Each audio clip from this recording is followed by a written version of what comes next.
नमस्कार, मी अनिल. अॅग्रोवनच्या मार्केट कट्टामध्ये आपलं स्वागत. आता खरीपातली पिकं जवळपास काढणीला आलेली आहेत. जी महत्त्वाची 2 पिकं आहेत, कापूस आणि सोयाबीन. याची देशातल्या बऱ्याच बाजारपेठांमध्ये काढणी चालू झालेली आहे. अ, दुसरं महत्त्वाचं म्हणजे आता तूर सुद्धा महिना दीड महिन्यामध्ये बऱ्याच भागामध्ये काढणीला येईल, ते सुद्धा बाजारात येईल. परंतु दुसरीकडे आंतरराष्ट्रीय बाजारामध्ये वेगळी चर्चा चालू आहे. बरेच देश ज्या महत्त्वाच्या अर्थव्यवस्था आहे, अमेरिका आहे, युरोप आहे, त्यासह जे काही महत्त्वाच्या अर्थव्यवस्था आहेत चीनसह, तर त्या सध्या महागाईला तोंड देत आहेत. बऱ्याच देशांमध्ये मंदीची एक चाहूल सुद्धा लागलेली होती आणि मंदीची चर्चा मागील काही महिन्यापासून सतत चालू आहे आणि त्याचे पडसाद आंतरराष्ट्रीय बाजारात सुद्धा उमटत आहेत. जसं इतर शेअर मार्केट्स कोसळत आहेत, पुन्हा उभारी घेत आहेत. तशीच परिस्थिती ही कमोडिटी मार्केटमध्ये म्हणजे शेतीमालाच्या बाजारामध्येही दिसून येते आणि त्याची झळ कुठे ना कुठे प्रत्यक्ष अप्रत्यक्ष भारतीय बाजारपेठेला सुद्धा बसते. तर मग या परिस्थितीमध्ये नेमकं सध्या एक परिस्थिती काय आहे, आंतरराष्ट्रीय बाजारामध्ये परिस्थिती काय आहे आणि त्याचा देशातील बाजारावर काय परिणाम होतोय?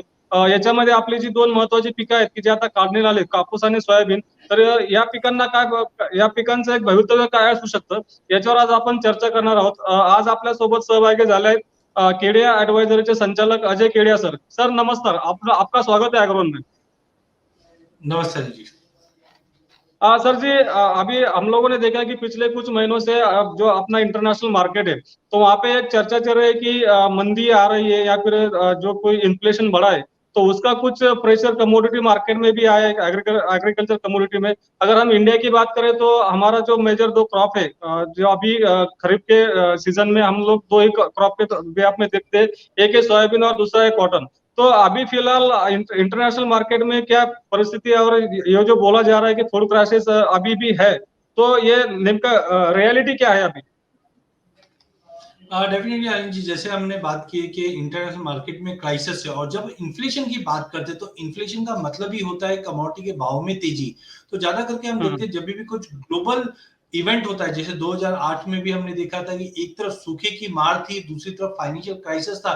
तब भी हमने देखा था सभी कमोडिटी, चाहे हम नॉन एग्री की बात करें चाहे एग्री की बात करें, तभी भी हमने देखा कि कॉर्न, सोया, बार्ले, इन सब में जबरदस्त तेजी बनी थी 2008 से 2011 तक।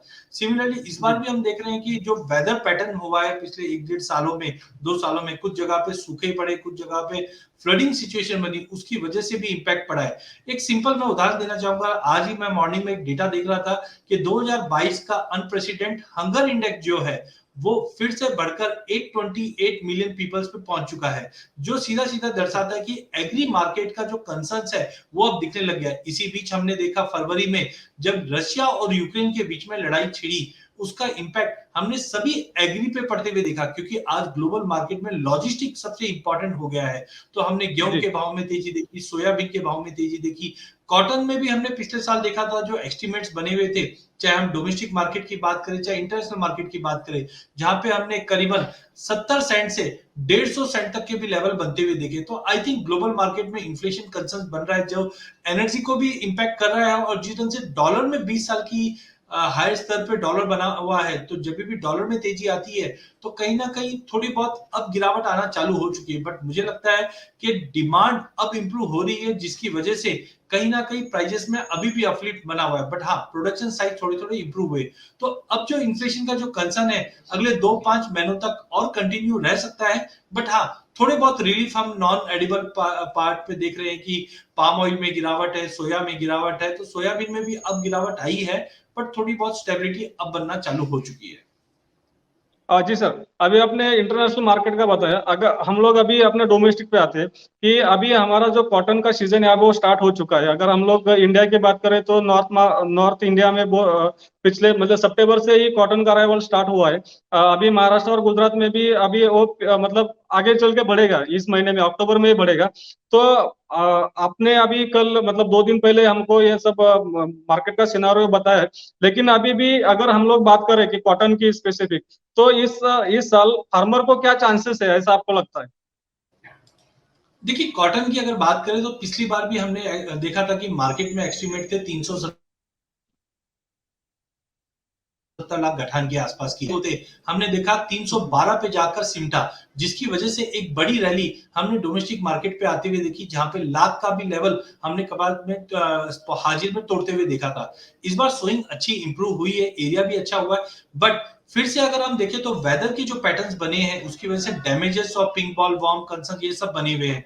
तो आई थिंक इस बार भी कॉटन का जो क्रॉप साइज है वो काफी इंपॉर्टेंट रहना है, क्योंकि 370 से स्टार्ट हुआ था, अब लेटेस्ट जो फिगर आ रहे हैं वो 341 344 के आसपास बताया जा रहा है, जिसकी वजह से मुझे लगता है कि तेजी जरूर है। बट अक्टूबर नवंबर मंथ ये काफी इंपॉर्टेंट है, और जैसे कि हम जानते हैं कि कॉटन डे सेलिब्रेट कर रहे हैं हम अक्टूबर में, तो नए अराइवल्स मार्केट में आने चालू हो जाएंगे, जिसकी वजह से टेम्पररी थोड़ा बहुत पुल बैक आ जाए। बट जिस ढंग से यार्न मार्केट टाइट है और कोरोना के बाद जिस ढंग से ग्लोबल मार्केट में डिमांड इंप्रूव हो रही है, तो मुझे लगता है कि यार्न मार्केट से डिमांड कंटिन्यू इंप्रूव करेगी और एक्स्ट्रा ऑर्डिनरी कोई बड़ा फॉल नहीं आना है। बिकॉज अभी भी अगर आप बैलेंस शीट की बात करें तो यूएसडी ने रिवाइज जरूर किया है, जिसके बाद थोड़ी बहुत गिरावट आई है और प्राइसेस 90 सेंट के नीचे जाते हुए दिखे हैं। बट हमें लगता है कि अगर 2-3 महीने की बात करें तो यहाँ पे अराइवल की वजह से प्रेशर जरूर रहेगा, बट पिछले साल की तरह दिसंबर के बाद प्राइजेस में स्टेबिलिटी आना चालू हो जाएगी और प्राइजेस के अंदर फिर से एक अपसाइड मिलेगा। बट हाँ, पिछली बार एक एक्स्ट्राऑर्डिनरी इवेंट था जिसकी वजह से बहुत बड़ी रैली आई थी, बट अब जी जाकर हमें लगता है कि प्राइजेस में स्टेबिलिटी मिलेगी। बट अगला महीना 2 महीना अराइवल की वजह से हम प्राइजेस में गिरावट देख पाएंगे। जी सर, अभी अगर हम लोग कॉटन की बात करें तो मतलब अमेरिका में वहाँ पे ड्रॉट की वजह से उनका प्रोडक्शन इस साल कुछ कम आने की संभावना है। अगर हम लोग पाकिस्तान का भी देखें कि मतलब पाकिस्तान बहुत बड़ा कंज्यूमर है अमेरिकन कॉटन का, तो अमेरिका में भी इस साल मतलब प्रोडक्शन डाउन हुआ है। तो इस सिचुएशन में इंडिया को कुछ ऐसा कुछ अपॉर्चुनिटी आ सकती है? बिल्कुल, अभी जिस ढंग से रुपए में जो भारी गिरावट आई है, 80 टू 50 के करीब आ गया है, तो हम इंटरनेशनल के मुकाबले काफी कॉम्पिटिटिव में पहुंच जाएंगे। क्योंकि रिसेंटली जो यूएसडी की रिपोर्ट आई है वहां पे बताया जा रहा है कि 13.79 मिलियन हेक्टेयर के आसपास का क्रॉप साइज रहा है, जो पहले 12.48 मिलियन एकड़ के आसपास था, तो लगभग 19% की तेजी थी। इस तेजी की वजह से प्राइसेस में गिरावट आई। नो डाउट पाकिस्तान का जो डैमेजेस हुआ है इसका असर भी ग्लोबल मार्केट पे पड़ेगा, लेकिन एज ऑफ नाउ मुझे लगता है महीना 2 महीना मार्केट थोड़ा सा स्टेबिलिटी और थोड़ा डाउनसाइड दिखेगा। बट इंडिया को काफी अच्छी अपॉर्चुनिटी रहती है, लेकिन रुपए की वजह से ये अपॉर्चुनिटी है। अदरवाइज हम लोग पैरिटी में नहीं थे पहले, बट रुपए की वजह से डेफिनेटली इसका इम्पैक्ट पड़ता हुआ दिखेगा। बट आई थिंक वो नवंबर के बियॉन्ड दिखेगा।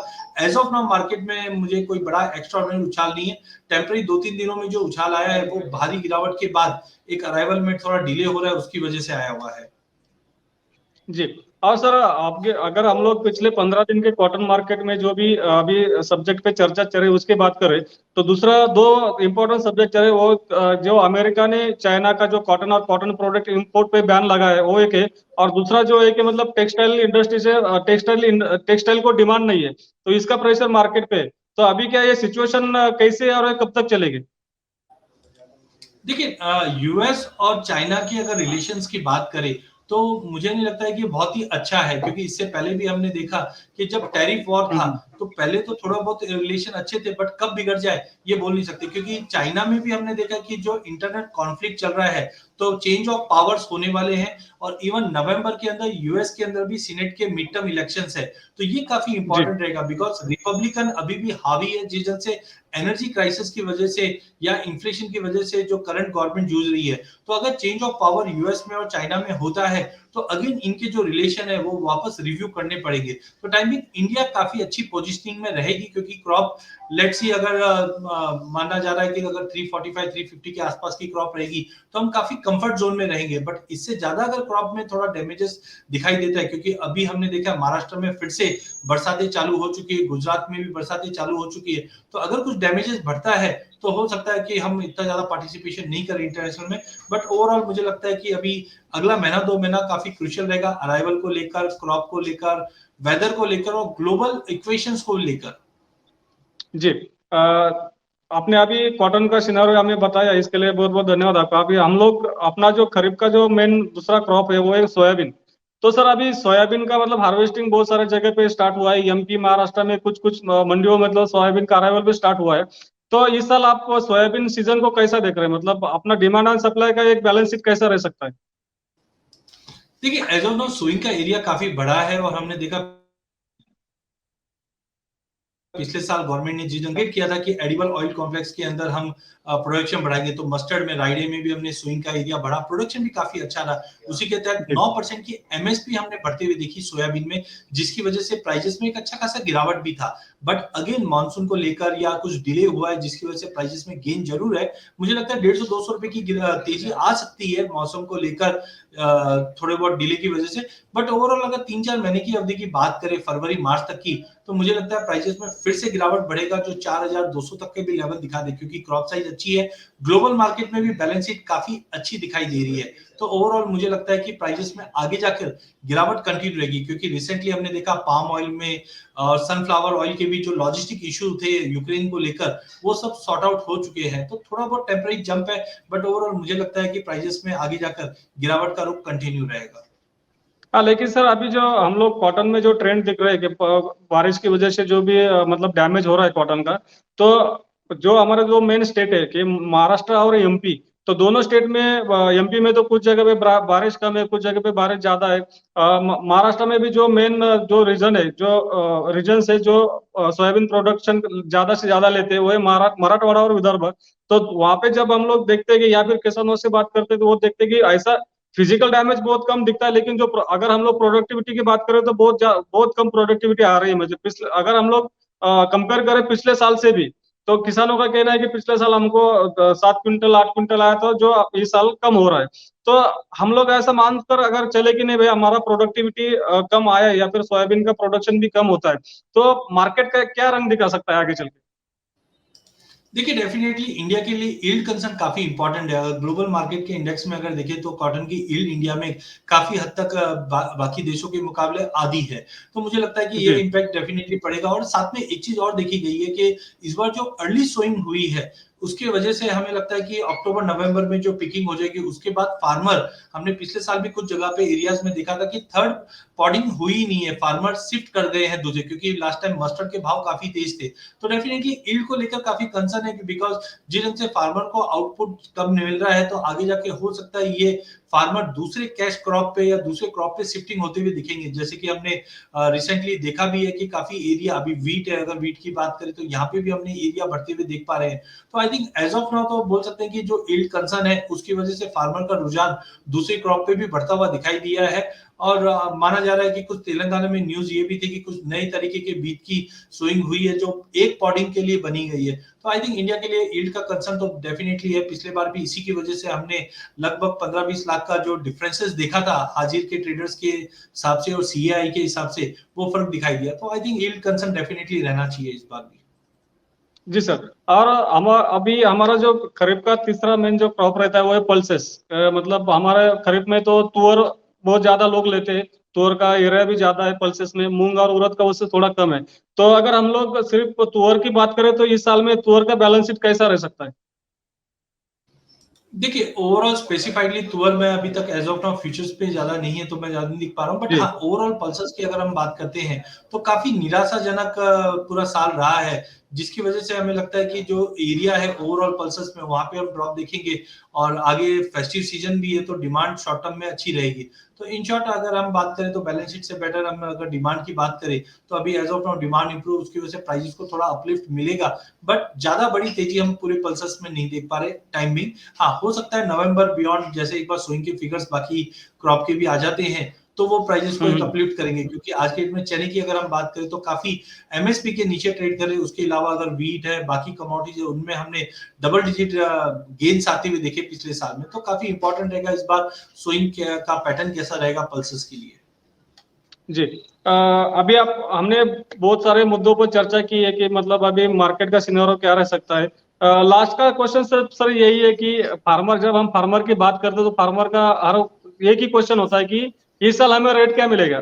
तो कॉटन और सोयाबीन के लिए फार्मर कौन सा रेट एक अज्यूम कर सकता है कि भाई नहीं हमको इस साल में ये रेट मिल सकता है?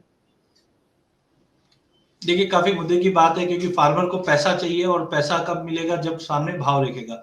नो डाउट कॉटन में हमने पिछले साल काफी बड़ी तेजी देखी, बट क्रॉप साइज को देखते हुए हमें लगता है पिछली बार की तेजी जैसा सिनेरियो तो नहीं है, बट अराइवल प्रेशर की चलते प्राइसेस में दबाव रहेगा। लेकिन अगर हम थोड़ा सा लंबा व्यू लेके चलते हैं, लेट्स से दिसंबर तक का, तो मुझे लगता है कि डोमेस्टिक अगर एमसीएक्स एज ए रेफरेंस की अगर बात करें, तो मुझे लगता है प्राइजेस के अंदर लगभग 38,40 ये काफी इनिशियल स्टेज में है, बिकॉज आप भी जानते हैं कि वेदर पैटर्न काफी इंपॉर्टेंट रहेगा। तो कॉटन के केस में थोड़ा सा एक रिव्यू करने की जरूरत है एक बार 20-22 अक्टूबर के बाद जैसे अराइवल प्रेशर क्या रहता है, but I think down side restricted रहेगा। बट वहीं अगर सोयाबीन की अगर बात करें, तो मुझे लगता है कि ग्लोबल मार्केट को, डोमेस्टिक मार्केट को देखते हुए सोयाबीन में हो सकता है मस्टर्ड की सोइंग तक प्राइसेस थोड़े से होल्ड कर जाए, बट ओवरऑल 4200 तक का लेवल दिखा दे तो बेटर है कि एफपीओ के माध्यम से फार्मर एक्सचेंज पे हेज कर सकते हैं। लेकिन एज ऑफ नाउ फ्यूचर अभी तक स्टार्ट नहीं हुए हैं, बट अगर फ्यूचर होता तो डेफिनेटली वो हेजिंग कर सकते थे। तो टाइमिंग मुझे लगता है कि सोयाबीन में कोई एक्स्ट्राऑर्डिनरी बड़ी तेजी नहीं दिखाई दे रही है,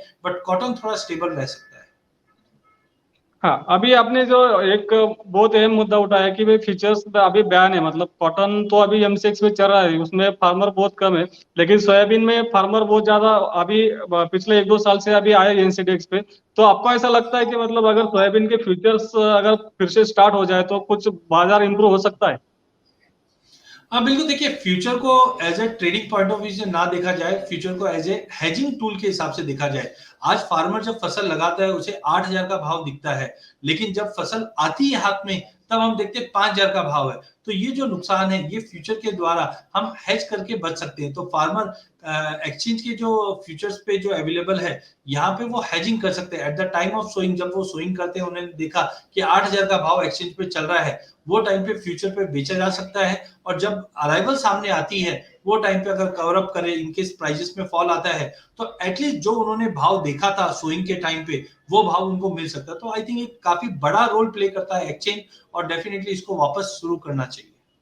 केडिया सरांनी आता आपल्याला सध्याच्या परिस्थितीनुसार बाजाराचा एक आढावा सांगितलेला आहे की कापसामध्ये काय असू शकतं, की जर आपण समजा एमसीएक्सच्या कापसाचा विचार केला तर एक 8-8.5 किंवा 9,000ची एक पातळी मिळू शकते.